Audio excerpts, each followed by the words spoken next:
Assalamualaikum warahmatullahi wabarakatuh. Alhamdulillah, puji dan syukur senantiasa kita panjatkan kepada Allah Subhanahu wa taala atas rahmat dan karunia-Nya, atas izin dan atas seluruh kebaikan-kebaikan yang diberikan kepada kita. Kita semua dapat melakukan puasa Ramadan, beribadah pada bulan Ramadan sampai dengan hari ini, alhamdulillah.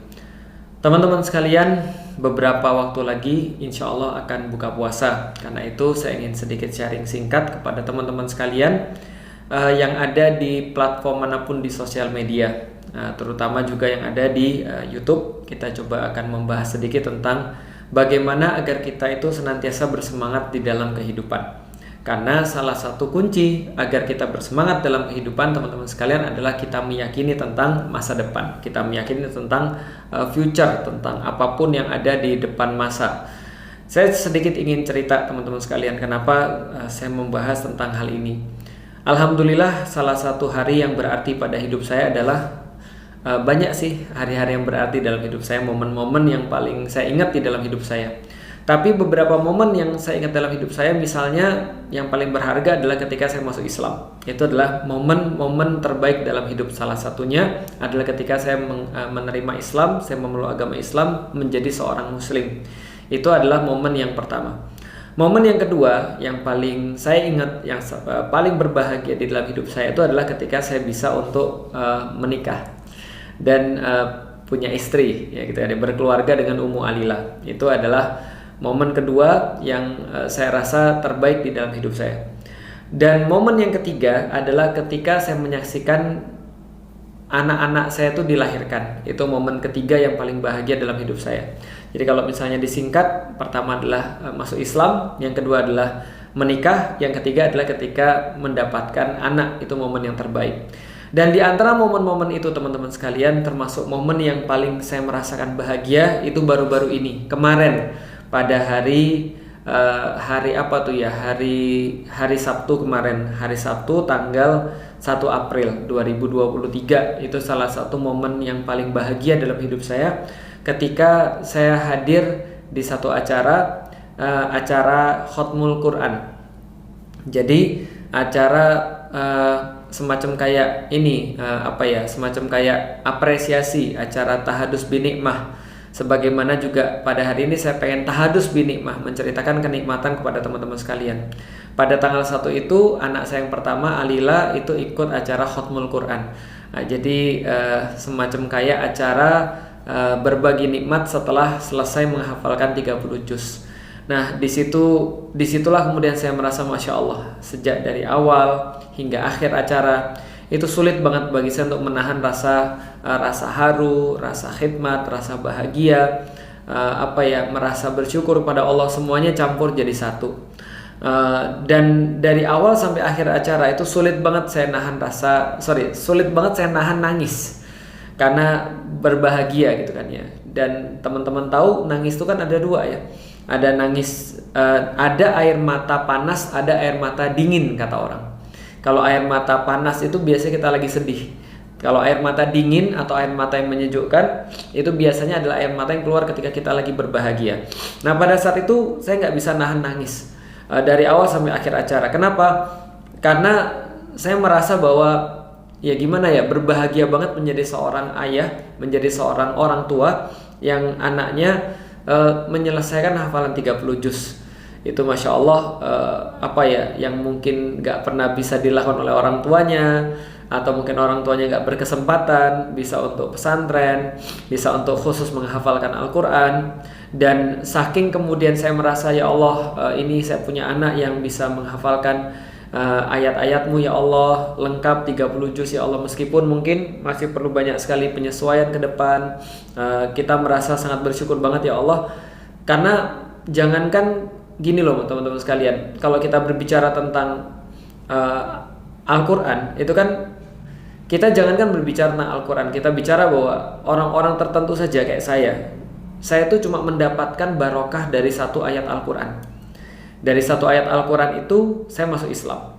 Dari satu ayat Al-Quran itu saya mengenal kebenaran. Dari surat Al-Baqarah 23, jangankan 30 juz, orang yang kayak saya aja itu cuma mendapatkan barokah dari satu aja ayat Quran, itu bisa masuk Islam. Bayangkan bagaimana kalau ada orang yang menghafalkan 30 juz lalu kemudian selesai, ya seperti apa kemudian kira-kira apa yang Allah berikan kepada dia. Nah, dan waktu itu saya juga diminta memberikan sambutan. Ya mungkin karena ya Felix Xiao ya, jadi ketika anaknya menghafal Quran, saya diminta memberikan sambutan. Sorry teman-teman sekalian, mungkin saya memang termasuk orang yang lebay ya. Karena mungkin kalau ustadz-ustadz yang lain yang anaknya menghafalkan 30 juz ya biasa aja karena anaknya hafal semua, atau mungkin dia juga hafal 30 juz. Tapi bagi saya ini adalah sesuatu yang istimewa bagi saya ya, karena saya tuh ya dari orang yang bukan muslim, juga saya belum bisa menghafalkan 30 juz. Lalu punya anak yang kemudian kita sudah setting dari awal, akhirnya di hari itu dia bisa menghafalkan 30 juz. Tentunya saya sangat merasa ya terharu banget lah, terharu, sedih, luar biasa, sedih, syukur, senang, ya semua campur jadi satu. Dan ketika saya menyampaikan kata-kata sambutan dari orang tua, yang pertama tentu saja saya mengucapkan syukur pada Allah, alhamdulillah. Yang kedua adalah saya berterima kasih pada sekolah, pihak sekolah, pesantren yang sudah membantu anak-anak, yang sudah membantu juga anak saya untuk mencapai hafalan ini. Tentunya tidak mudah, pastinya diberikan apa ya? Pastinya dia pasti guru-gurunya sekolahnya mendapatkan kesulitan-kesulitan tertentu ketika membimbing anak-anak untuk menghafalkan Quran. Lalu saya masih ingat banget yang terbersit di dalam kepala saya ketika itu adalah kata-kata begini. Saya sampaikan pada semua orang pada saat itu.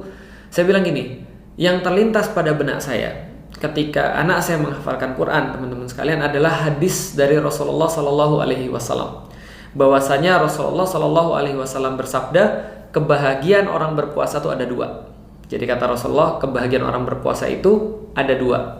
Yang pertama adalah kebahagiaan ketika dia menyantap hidangan berbuka puasa, yang sebentar lagi insya Allah akan kita laksanakan 30 hari mungkin di dalam bulan Ramadan, 29 atau 30 hari. Yang pertama adalah kebahagiaan ketika dia menyantap makanannya. Dan yang kedua kata Rasulullah adalah kebahagiaan ketika dia berjumpa dengan Allah Subhanahu wa Ta'ala. Jadi ada dua kebahagiaan. Yang pertama adalah kebahagiaan ketika berbuka, yang kedua adalah kebahagiaan ketika dia berjumpa dengan Allah Subhanahu wa Ta'ala, membawa amal-amal puasanya dia. Itu yang terbersit dalam kepala saya. Kenapa teman-teman sekalian? Karena bagi saya ketika puasa itu bagi saya ringan-ringan aja. Bagi saya sih ya fine-fine aja. Bahkan sebelum masuk Islam pun ketika saya harus nggak makan selama seharian, saya udah biasa. Nggak minum selama seharian itu hal yang biasa bagi saya. Tapi ketika bulan Ramadan dan mendapatkan dalil itu, saya mendapatkan insight yang berbeda. Kenapa? Karena gini, bagi saya ketika saya berpuasa biasa-biasa aja, dan ketika berbuka pun juga kan biasa-biasa aja. Ya makan kayak makan biasa, seneng sih, cuman ya banyak yang saya lebih seneng. Misalnya contoh, misalnya ketika saya bandingin ketika berbuka puasa dengan misalnya bisa menyelesaikan satu buku misalnya, itu saya lebih senang ketika menyelesaikan satu buku. Atau misalnya ketika buka puasa dibandingkan dengan berapa hari nggak ketemu dengan istri terus ketemu dengan istri, itu saya lebih senang ketemu dengan istri. Ya maklum lah ya, ini orang-orang yang masih belajar untuk beriman kepada Allah gitu. Tapi maksud saya gini, ketika Rasulullah Shallallahu Alaihi Wasallam menyampaikan bahwa kebahagiaan itu ada dua. Pertama adalah berbuka puasa, yang kedua adalah ketika berjumpa dengan Allah. Bagi saya berbuka puasa tuh bahagianya biasa aja, ya sama kayak orang lapar terus makan di hari-hari lain ini juga sama, walaupun mungkin lebih lapar ketika bulan puasa, tapi ya oke. Lalu kemudian saya bayangkan, berarti ketemu dengan Allah, kita membawa amal-amal itu. Konsep yang Allah berikan kepada kita adalah ketika kita mengetahui masa depan, ketika kita meyakini masa depan, kita pasti akan bersemangat berpuasa. Jadi seolah-olah Allah ingin katakan begini, buka puasamu itu kamu senang kan, tapi itu nggak ada apa-apanya dibandingkan dengan ketika kamu itu berjumpa dengan Allah membawa pahala puasamu. Jadi mungkin kamu senang, mungkin kamu happy ketika berbuka puasa, tapi nanti ketika kamu berjumpa dengan Allah, membawa seluruh hal-hal yang kamu lakukan ketika berpuasa di bulan Ramadan, kamu akan jauh lebih senang daripada ketika kamu makan berbuka puasa. Nah, dalam pikiran saya begini, kenapa ketika saya jadi sambutan ketika anak saya hafal Quran itu, yang saya ingat adalah hadis itu karena gini, Karena kalau hadis tadi mengatakan bahwa kebahagiaan orang berpuasa ada dua. Pertama adalah ketika mereka buka puasa, apalagi ketika mereka berjumpa dengan Allah. Lalu saya mikir gini, ya Allah, ketika menyaksikan anak saya hafal Quran aja, ketika menyebut nama dia, Alila bin Felix Xiao, menyelesaikan hafalan Quran 30 juz, saya bilang, ya Allah, akhirnya anak saya tuh ada yang termasuk yang menghafal Quran, menjadi keluarganya Allah. Bagaimana kemudian ketika dia nanti bisa memberikan syafaat bagi keluarganya, bagi orang-orang yang dia cintai, Allah janjikan bahwasanya keluarga penghafal Quran itu ibunya akan diberikan mahkota di surga, lalu ayahnya akan diberikan pakaian kebesaran. Lalu saya mikir, ya Allah, akhirnya ada salah satu daripada anak saya menjadi ahlul Quran, ahlullah, keluarganya Allah. Lalu saya berpikir gini, ya Allah, ini di dunia bahagianya aja udah kayak gini, gitu maksudnya. Ya Allah, di dunia aja senangnya udah kayak gini, apalagi nanti ketika di akhirat, gitu maksudnya. Kebahagiaan seperti apa lagi yang Allah tuh berikan pada hambanya, gitu maksudnya. Nah, itulah kunci semangat dalam menjalani kehidupan. Teman-teman sekalian, sederhana, Allah itu senantiasa ngasih kita hal-hal yang terbaik di dalam agama Islam. Termasuk kita tuh senantiasa disuruh untuk meyakini masa depan kita, meyakini apa yang terjadi di depan, sehingga kita tuh bisa bersemangat. Karena semangat itu datang daripada keyakinan akan masa depan. Agama ini ditolong oleh Allah karena orang-orang tuh yakin dengan masa depan dia. Makanya di dalam Al-Quran Allah senantiasa bilang, man kana yu'minu billahi wa bil yaumil akhir. Siapa yang beriman pada Allah dan hari akhir. Man kana yu'minu billahi wal yaumil akhir. Siapa yang beriman pada Allah dan hari akhir. Kenapa? Karena kalau seandainya orang-orang tidak beriman pada hari akhir, niscaya mereka akan sangat sulit untuk beramal. Mereka akan sangat sulit untuk melakukan kebaikan. Maka seperti saya, ya Allah, saya pikir apa yang Allah nanti sediakan di surga bagi saya. Kalau di dunia aja saya sudah gak bisa berhenti nangis karena senang, gak bisa berhenti nangis karena merasa bahagia. Melihat kemudian anak saya lalu kemudian saya bilang berkali-kali, C makasih ya. Kenapa? Begitu besar yang kau berikan kepada Abi berupa rasa bahagia. Itu baru di dunia, apalagi nanti di akhirat. Bukankah kemudian Allah senantiasa memotivasi kita dengan masalah-masalah yang akan terjadi di masa depan? Bukankah Allah senantiasa menghibur kita dengan cara memberikan kita nanti di depan nanti akan lebih baik? Dan ini tidak pernah gagal di dalam sejarah kehidupan manusia. Bahwasanya orang-orang yang meyakini kehidupan setelah mati, orang yang meyakini masa depan, bukan hanya kehidupan setelah mati, tapi masa depan dia yakini, maka dia akan hidup dengan lebih maksimal ketimbang orang yang tidak meyakini apapun yang baik untuk masa depan dia. Jadi pernah dikatakan oleh Sun Tzu, seorang ahli strategi Cina, dia bilang begini, manusia tuh dalam berperang punya 3. Satu, harapan. Yang kedua adalah senjata. Yang ketiga adalah makanan. Maka di antara 3 ini, harapan, senjata, dan makanan, mana duluan yang akan kita serahkan kepada orang ketika kita harus menyerahkan sesuatu? Dia katakan, serahkanlah senjata dulu. Karena selama kita masih makan, insya Allah kita masih bisa, bukan insya Allah ya, kata dia ya, kalau kita masih makan, kita akan bisa buat senjata. Pun kita nggak punya senjata, kita tetap bisa melawan dengan tangan kosong selama kita masih bisa makan. Lantas ketika kita cuma tersisa harapan dan makanan, mana yang kita berikan pada musuh? Maka Sun Tzu menjawab, berikan makanan. Kenapa? Karena orang-orang yang tidak makan pun akan bisa melawan sementara dia masih punya harapan. Kalau dia masih yakin dengan masa depan dia masih punya harapan, roja kepada sesuatu yang di depan nanti, di depan masa. Nah, tapi dia katakan kalau seandainya kita sudah tidak punya harapan, tapi kita punya makanan dan kita punya senjata, maka kita akan menyerah. Kenapa? Manusia tanpa harapan tidak ada bedanya dengan mayit. Bahkan dia akan nyari mati kalau dia sudah tidak punya harapan. Punya uang, punya keluarga, istri yang baik, anak-anak yang soleh, anak-anak yang soleha, punya rumah yang bagus, hidupnya bagus, karirnya bagus, tapi ternyata dia nggak punya harapan, ya dia bunuh diri. Itu yang terjadi pada orang-orang yang mengakhiri hidupnya, karena dia bisa jadi punya hanya semuanya, tapi dia nggak punya harapan. Nah, maka teman-teman sekalian, kalau kita lihat harapan ini yang menjadi penyemangat kita. Berarti kalau kita kurang semangat, berarti kita kurang harapan. Dan Allah di dalam Islam senantiasa memompa semangat kita dengan cara memberikan harapan-harapan. Contohnya kayak tadi, kenikmatan bagi orang yang berpuasa itu ada 2. Yang pertama adalah ketika dia berbuka, yang paling besar adalah ketika dia berjumpa dengan Allah. Maka Allah seolah-olah menyampaikan, ke depan nanti Anda nggak akan pernah tahu seperti apa puasa itu menghantarkan Anda ketika berjumpa dengan Allah. Anda akan benar-benar berterima kasih Anda sudah berpuasa.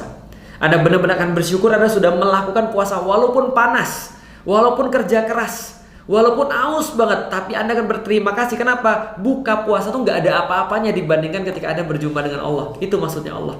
Dan ketika itu saya merelate dengan cara, ya Allah, menyaksikan anak ketika khatmul Quran 30 juz aja udah senang banget. Apalagi nanti ketika saya berhadapan dengan Allah, membawa amal-amal anak saya.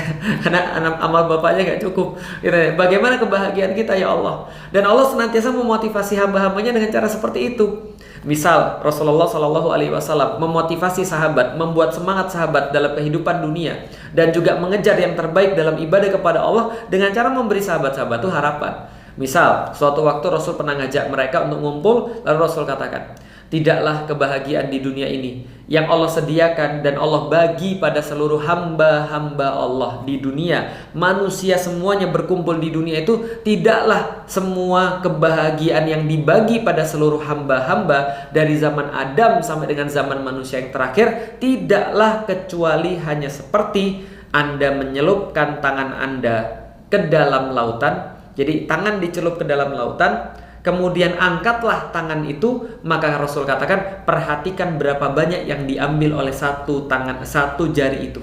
Jadi celupkan jari ke dalam air lautan, lalu kemudian angkat kita tangannya, maka perhatikan kata Rasulullah berapa banyak yang kita bisa ambil dari mencelupkan jari ke dalam lautan. Berapa tetes yang bisa kita ambil dari lautan itu? Mungkin setetes, mungkin 2 tetes, mungkin 3 tetes. Ya kalau telunjuk aja Anda gede, ya 3 tetes lah. Lalu Rasulullah Shallallahu Alaihi Wasallam menyampaikan, itulah kebahagiaan dunia yang dibagi oleh Allah kepada seluruh manusia. Lalu Rasul kasih tahu pada seluruh manusia, dan perhatikan apa yang Anda tinggalkan di lautan itu, itulah kebahagiaan yang Allah tahan di surga buat orang-orang yang beriman. Coba bayangin harapan yang Rasulullah berikan pada orang-orang beriman. Masya Allah. Coba bayangin ya. Kata Rasulullah, kenikmatan dunia yang dibagi rata pada semua orang, yang diperebutkan oleh seluruh manusia, sampai mereka gontok-gontokan, sampai mereka korupsi, sampai mereka nipu, sampai mereka bunuh-bunuhan, sampai mereka julit-julitan, minimal mereka saling benci, itu semuanya kayak seperti setetes, 2 tetes, 3 tetes yang mampu Anda ambil dari lautan itu. Sementara sisanya yang lautnya itu yang gak ada efeknya ketika Anda ambil setetes, 2 tetes, 3 tetes, itu yang Allah sediakan di surganya Allah. Saya bilang ya Allah ya Rob, berarti ketika kita buka puasa dengan makanan yang paling enak, yang kita seneng itu cuma ya gak ada setetes itu. Warna setetes itu dibagi rata seluruh manusia sampai dari zaman Adam sampai dengan berakhirnya kehidupan manusia. Sementara yang ditinggalkan, yang Allah reserve untuk nanti orang-orang mukmin yang beriman di surga, itu seperti lautan. Makanya wajar aja ada satu hadis di mana Allah tuh menanyakan pada penghuni-penghuni surga. Allah ngumpulin penghuni surga lalu ditanya pada penghuni surga itu. Lalu Allah nanya pada penghuni surga, wahai para penghuni surga, siapa di antara kalian yang masih ingat kesulitan hidup di dunia? Maka berkatalah orang-orang yang paling sulit hidupnya di dunia. Maka berkata orang yang paling besar kehidupannya dan kesedihannya di dunia. Maka dia berkata, ya Allah, kami sudah tidak ingat sama sekali. Kami sudah tidak ingat sama sekali. Kenapa? Karena dia bukan yang mendapatkan 1 tetes, 2 tetes, 3 tetes, berenang dia di lautan. Coba bayangin, ketika dia masuk surga, berenang dia di lautan. Coba, apakah ini gak memberikan harapan yang sangat besar kepada kita? Bahwasanya kita tahu ketika kita itu di dunia, sebesar apapun kenikmatan yang kita dapatkan, itu nggak ada bandingannya dengan surga yang sudah disiapkan oleh Allah. Surga dan kenikmatannya seperti yang sudah disiapkan oleh Allah Subhanahu wa Ta'ala. Ini memberikan kita harapan luar biasa. Maka ketika kita merasa bahwa kita futur dalam beribadah, ketika kita merasa bahwa kita tuh kok kita sudah kayaknya malas-malasan dalam ibadah, kita harus ingat bahwasanya kenikmatan itu cuma nggak setetes. Dan kesulitan-kesulitan kita itu nggak bakal kita ingat nanti ketika kita sudah di surganya Allah. Maka itu membuat kita bersemangat dalam hidup, membuat kita bersemangat dalam belajar, membuat kita semangat dalam bekerja, berbuat baik pada istri, berbuat baik pada anak-anak. Karena kita yakin semua itu akan dibalas oleh Allah Subhanahu wa Ta'ala. Maka keyakinan kita tentang masa depan itulah yang membuat kita semangat untuk hidup. Dan ini kejadian pada para sahabat. Ada seorang sahabat namanya Hanzalah, teman-teman sekalian. Hanzalah ini dikisahkan berkulit hitam. Karena berkulit hitam sudah pasti mungkin dia tidak sepopuler sahabat-sahabat yang lain yang mungkin asli orang Arab, yang mungkin kulitnya nggak hitam. Lantas ketika kemudian Hanzalah ini suatu waktu karena dia berkulit hitam, karena mungkin dia tidak semujur sahabat-sahabat yang lain, dia akhirnya menikah. Padahal udah lama banget dia nggak menikah, gitu kan? Bukan maksudnya dia nggak dapat jodoh gitu maksudnya. Akhirnya dia dinikahkan oleh Rasulullah Shallallahu Alaihi Wasallam. Ketika dia dinikahkan oleh Rasulullah Shallallahu Alaihi Wasallam, bayangin antum ya, ini jomblo-jomblo, coba tolong diriletkan ya. Anda sudah 30 tahun menjomblo, mendambakan mendapatkan pasangan, Anda mendambakan banget untuk bisa menikah dan merasakan kenikmatan nikah, baik secara zahir maupun secara batin, gitu kan ya. Baik secara fisik maupun secara non fisik, kasih sayang, lalu segala macam. Anda sudah 30 tahun menjomblo, gitu kan ya, sampai-sampai kalau guyonan orang, kenapa tanganmu sudah ada sarang laba-laba? Kenapa? Jangan-jangan kamu Spiderman? Dia jawab, bukan, karena sudah terlalu lama tidak dipegang orang.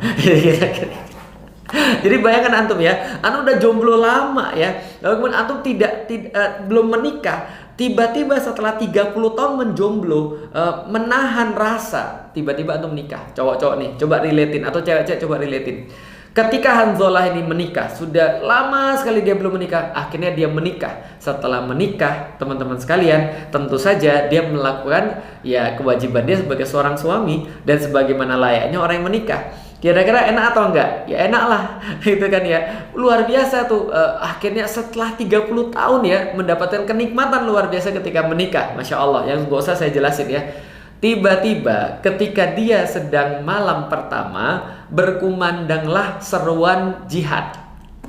Oke, kaum muslimin dipanggil, kita akan melaksanakan kewajiban di dalam agama. Ayo kita berjihad fisabilillah. Pada saat itu perang Uhud ceritanya.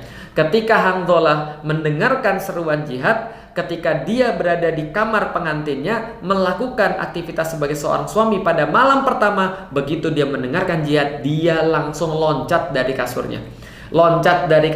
Menyiapkan menyiapkan perbekalan, memakai baju zirah, lalu kemudian mengasah pedangnya, lalu kemudian pergi berjihad ke medan perang. Dan apa yang terjadi? Hanzalah termasuk salah satu yang syahid. Hanzalah termasuk salah satu yang wafat. Ketika kemudian dia syahid, dia wafat, Rasulullah menemui jenazahnya. Dan ketika jenazah itu kemudian ditemui oleh Rasulullah kemudian berkata pada para sahabat, ini sahabat kalian namanya Hanzalah, dan aku menyaksikan dia dimandikan oleh malaikat. Masya Allah ya, jadi dimandikan oleh malaikat. Coba bayangin, dimandikan oleh malaikat. Sahabat bingung, ya Rasulullah, bukannya kalau ada orang syahid dia nggak perlu lagi dimandikan? Kenapa engkau katakan dia dimandikan oleh malaikat? Kan tidak perlu lagi dimandikan mayitnya, nggak perlu lagi jenazahnya dimandikan. Maka Rasulullah Shallallahu Alaihi Wasallam mengatakan pada para sahabat, coba engkau cek kepada istrinya, kenapa dia bisa dimandikan malaikat? Nih, ini menariknya nih, ini interesting nih, menariknya ya. Coba ya relatein dengan tema kita, bahwasanya semangat itu akan ada kalau kita meyakini tentang masa depan. Coba ya, coba direlatein juga dengan hadis tadi, seperti seperti mencelupkan telunjuk ke dalam lautan. Maka kemudian sahabat-sahabat penasaran nih, datanglah kepada istrinya. Mohon maaf, ini Nona Hanzalah, bukan Nona Hanzalah, Bu Hanzalah ya tadi kalau di sini, Bu Hanzalah, Buhan, ini mohon maaf kita mau nanya nih. Tadi kita barusan disampaikan oleh Rasulullah bahwasanya kata Rasulullah ini Hanzalah dibandingkan oleh malaikat. Lah bagaimana ceritanya? Bukankah orang syahid itu nggak usah mandi lagi? Maka kemudian Buhan tadi menjawab, istrinya Hanzalah menjawab, iya jadi gini, mohon maaf sudah saya tuh agak malu. Kenapa? Ini tadi abang Hanzalah ini dipanggilnya ketika lagi malam pertama. Dan ketika dalam keadaan melakukan hubungan dengan istrinya, dalam keadaan melakukan kewajiban dia sebagai seorang suami, melakukan hubungan dengan istrinya. Nah, ketika kami lagi berhubungan itu, abang pergi ketika seruan itu dikumandangkan, dan abang belum sempat mandi. Paham nggak teman sekalian? Jadi dia itu pergi dalam keadaan junub. Jadi si abang ini, Bang Hanzalah ini pergi dalam keadaan junub karena dia mendengarkan perintah jihad. Saya bilang, ya Allah ya Robbi, gitu. Sebagaimana saya merasa senang, merasa bahagia ketika ngelihat kemudian anak saya kemudian hafal 30 juz. Lalu kemudian saya mikir, ya Allah, apa yang kau sediakan nanti di surga untuk kita, ya Allah, di dunia aja udah sebahagia ini. Mungkin si abang tadi mikirnya begini. Si abang tadi mikirnya adalah, kata Rasulullah, itu dunia dibandingkan dengan akhirat tidaklah seperti orang yang mencelupkan telunjuknya, lalu kemudian mengangkat telunjuknya, lalu kemudian yang netes-netes itu seluruh kenikmatan dunia itu. Semua yang netes itu. Yang netes itu seluruh kenikmatan dunia. Yang ditahan oleh Allah adalah seperti lautan. Maka mungkin si abang mikir begini, ya Allah ya Rabbi, yang setetes aja ya Allah, sudah kayak begini ya Allah, yang setetes ini ya Allah, yang katanya dibagi rata seluruh manusia ini, yang kemudian katanya cuma untuk dunia dan seisinya, itu aja setetes aja kayak gini. Ya Allah, apalagi yang Engkau sediakan nanti ya Allah ketika nanti di surga. Maka si abang gak sabar. Maka si abang gak sempat mandi wajib. Lalu kemudian langsung pergi ke medan jihad. Lalu kemudian berjihad di sana. Lalu kemudian syahid di medan perang. Masya Allah, itu cara untuk tadi bersemangat di dalam kehidupan. Maka wajar ketika ada orang-orang yang mungkin mereka tidak meyakini ketika mereka itu di akhirat mendapatkan sesuatu, ya mereka di dalam dunia ya udah biasa-biasa aja. Di dalam dunia sibuk maki orang, sibuk julid ke orang, sibuk kemudian stres, mager, nggak mau berbuat apa-apa, bunuh diri, gitu kan ya. Ya karena mereka nggak meyakini apapun. Tapi seorang muslim, Masya Allah, kehidupannya di dunia itu senantiasa kan maksimal. Kenapa? Karena dia meyakini bahwa apa yang Allah sediakan di akhirat itu tidak bisa dibayangkan dengan apapun yang dia rasakan kenikmatan terbesar ketika dia di dunia. Aduh, ya Allah, itu berhasil buat Abang Hanzalah. Itu berhasil buat para sahabat. Itu berhasil buat para dai pada orang-orang pada zaman dulu. Dan itu sudah pasti kemudian berhasil pada diri kita. Karena itu teman-teman sekalian, gak susah sebenarnya untuk bersemangat di dalam hidup. Gak susah untuk jadi orang baik di dalam kehidupan kita.